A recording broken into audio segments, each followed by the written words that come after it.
ఇప్పుడు మనం 2024 సంవత్సరం మార్చి నెల 1వ తేదీ నుంచి 30వ తేదీ వరకు ద్వాదశ రాశుల్లో 6వ రాశి కన్య రాశి వారి జ్యోతిష్యం భూత భవిష్యత్తు వర్ధమానం ఎలా ఉందో చూద్దామండి.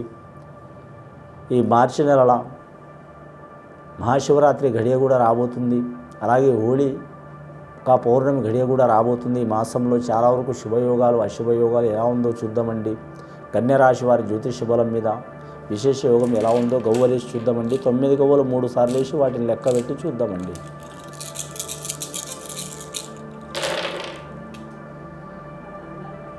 ముఖ్యంగా మాత్రం కన్య రాశి వారి జాతకంలో చూడాలంటే మాత్రం 8 గవ్వలు పడ్డాయండి. కన్య రాశి వారి జాతకంలో కూర్చుంటే రాజు, లేస్తే మంత్రి, తిరిగితే సేనాధిపతి అన్నట్టు 3 ఫలాలు కలిసి వస్తాయండి. వీరికి వీరే రాజు, వీరికి వీరే మంత్రి, వీరికి వీరే సేవకులు. కన్య రాశి వారి జాతకంలో చాలా వరకు విశేషమైన యోగం ఉన్నది. వీరి జాతక బలానికి పట్టిందల్లా బంగారం ఉంటుంది. అనుకున్న పని సాధించే అవకాశం ఉంది.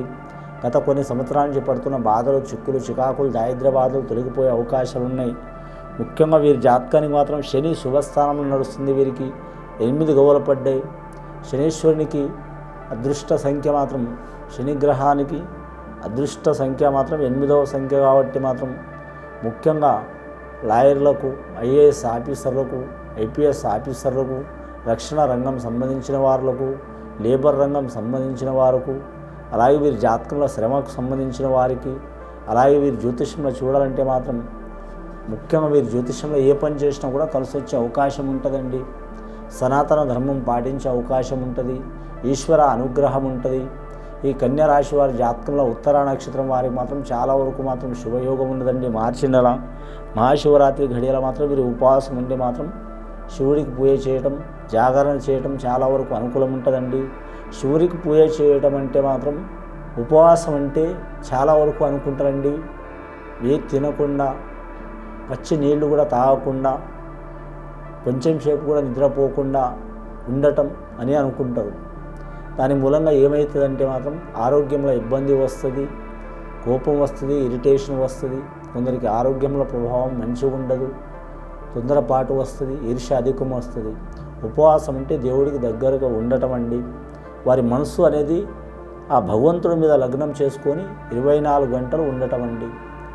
కానీ మాత్రం కొందరు ఆరోగ్యంలో బాగలేని వారు మామూలుగా మాత్రం పళ్ళ రసాలు తాగటం కానీ, వాటర్ని తాగటం కానీ, కొబ్బరి నీళ్లు తాగటం కానీ చేసి వారు దేవునికి దగ్గరగా మాత్రం నిగ్రహంగా ఉంటే వారికి చాలా వరకు ఉపవాస ఫలితం కలిసి వచ్చే అవకాశం ఉందండి. చాలా వరకు మంచి ఫలితాలు, విశేష యోగాలు కలిసి వస్తాయండి. ఏది తినకుండా, మంచి నీరు కూడా తాగకుండా ఉపవాసం ఉండటం అంటే కంట్రోల్ చేసుకోవడం మనసుని చాలా కష్టం ఉంటుంది. చాలా జాగ్రత్తగా ఉండాలండి. అది మాత్రం అలవాటు ఉన్నవారైతే మాత్రం వారికి తోచినట్టు ఎవరైనా చేసుకున్నా చాలా వరకు మంచి యోగ బలం ఉంటుందండి. రెండవసారి గవ్వలేసి చూద్దామండి.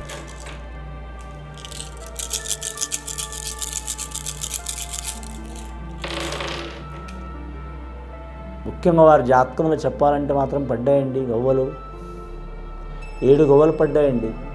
కన్యరాశి వారి జాతకంలో చూడాలంటే మాత్రం వీరికి 15 రోజులు కలిసి వస్తాయి. మిగతా 15 రోజులు చిక్కులు ఉంటాయండి. మార్చి 1వ తేదీ నుంచి 15వ తేదీ వరకు మాత్రం కలిసి వచ్చే అవకాశం ఉంది. మార్చి 15 నుంచి 30 తేదీ వరకు ఇబ్బందులు వచ్చే అవకాశం ఉంటుంది. చాలా జాగ్రత్తగా ఉండాలి. కొత్తగా వ్యాపారం మొదలు పెట్టాలనుకునే వారు కలిసి వస్తుంది. వాహనం తీసుకోవాలనుకునే వారు కలిసి వస్తుంది. అలాగే ధనధాన్య వ్యాపారం చేయాలనుకునే వారు కలిసి వస్తుంది. గృహ నిర్మాణం చేయాలనుకునే వారు కలిసి వస్తుంది. భార్య భర్తలతో మాత్రం కొన్ని చిక్కులు, చికాకులు ఉంటాయి.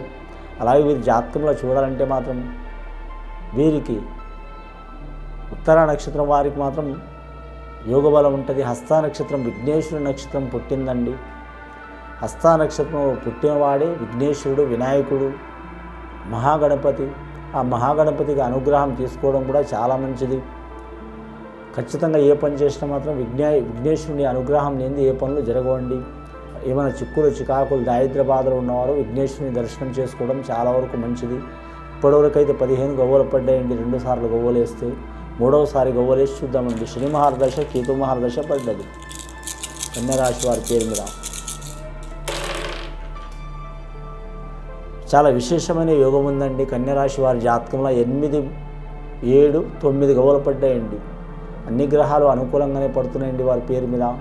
9 గవ్వలంటే మాత్రం చూడాలంటే 9 గ్రహాలు అలాగే చూడాలంటే మాత్రం చాలా వరకు కుజ మహర్దశ, రవి మహర్దశ నుంచి పడితే వారి జాతక బలానికి చూడాలంటే మాత్రం లాస్ట్ రవి, చంద్ర, కుజ, బుధ, గురు, శుక్ర, శని, రాహు, కేతు 9 గ్రహాలు కూడా మాత్రం వీరికి ఎన్ని రకాలుగా విశేష ఫలం ఇచ్చే అవకాశం ఉందండి. ఎన్ని రకాలుగా ఇబ్బందులు పెడతారో అన్ని రకాలుగా విశేష ఫలితం ఇచ్చే అవకాశం ఉంది.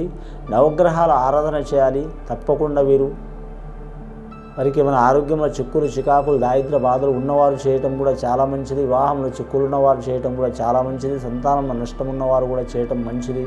అలాగే వ్యాపార విషయంలో నరదిష్టి ఉన్నవారు, కుటుంబ విషయంలో నరదిష్టి ఉన్నవారు, భార్యాభర్త దూరం ఉన్నవారు, అలాగే కోర్టు తగాదాలు ఉన్నవారు, అలాగే కుల పంచాయతీ ఉన్నవారు, అలాగే మాత్రం అన్నదమ్ములతో విరోధం ఉన్నవారు, అలాగే రియల్ ఎస్టేట్ రంగంలో నష్టం ఉన్నవారు, రుణ తగాదాలు ఉన్నవారు ఖచ్చితంగా నవగ్రహ ఆరాధన చేయాలండి.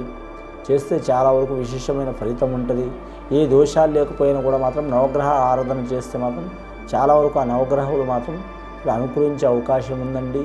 ముఖ్యంగా మాత్రం మన కులదేవతల్ని, నవగ్రహాల్ని, అలాగే మాత్రం నమ్మిన దేవతల్ని, అలాగే మాత్రం పెద్దల్ని మాత్రం ఆదరణ చేసుకోవడం చాలా మంచిది.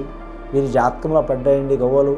ఫస్ట్ 8, తర్వాత 7, 15 గవ్వలు, ఈ 9 గవ్వలు, మొత్తం 24 గవ్వలు పడ్డాయండి వీరి జాతక బలంలా. 24 గవ్వలు అంటే మాత్రం 2 చంద్రమహర్దశ, 4 రాహుమహర్దశ. వీరి జాతకానికి మధ్యన కొన్ని ఆటంకాలు, చిక్కులు, చికాకులు వస్తే జాగ్రత్తగా ఉండాలండి. వచ్చినా సరే మాత్రం వీరు పికప్ అయ్యే అవకాశం ఉంది, అనుకున్నది సాధించే అవకాశం ఉంది. కానీ మాత్రం లక్కీ నెంబర్ వీరికి వస్తుంది, 5 వస్తుంది, అలాగే 6 వస్తుంది. అలాగే వీరి పేరు మీద విశేషమైన యోగం ఉంటుంది. స్త్రీలకు అధిక ప్రాధాన్యత ఉంటుంది. అని మాత్రం గవర్నమెంట్ ఆఫీసర్లు అందరికీ మాత్రం చాలా వరకు ఆటంకాలు, చిక్కులు, చికాకులు, దారిద్ర్య బాధలు వస్తాయండి. ఐఏఎస్ ఆఫీసర్లు కావచ్చు, ఐపీఎస్ ఆఫీసర్లు కావచ్చు, అలాగే రక్షణ రంగం సంబంధించిన వారు కావచ్చు, విద్యారంగం సంబంధించిన వారు కావచ్చు, వైద్య రంగం సంబంధించిన వారు కావచ్చు, అలాగే మాత్రం ఎంఆర్ఓ సంబంధించిన వారు కావచ్చు, రెవెన్యూ రంగం సంబంధించిన వారు కావచ్చు, రోడ్ల భవనాల శాఖ సంబంధించిన వారు కావచ్చు, మున్సిపాలిటీ రంగం వారు కావచ్చు, కొన్ని ఇబ్బందులు, చిక్కులు, చికాకులు వచ్చే అవకాశాలు ఉన్నాయి.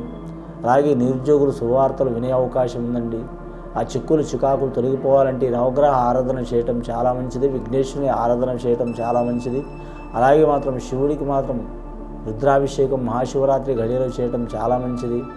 అన్నదానం, గోదానం, భూదానం, సువర్ణదానం, వస్త్రదానం ఎవరి శక్తి తగ్గట్టు వారు చేయటం సనాతన ధర్మం ప్రకారం మాత్రం పండితులతో, సద్బ్రాహ్మణులతో చెప్పించడం చాలా వరకు శుభయోగం అండి. ఇది విని చూసి ఆచరించే వారికి గొప్ప ఫలితాలు కలుగుతాయండి. శుభం భూయత్.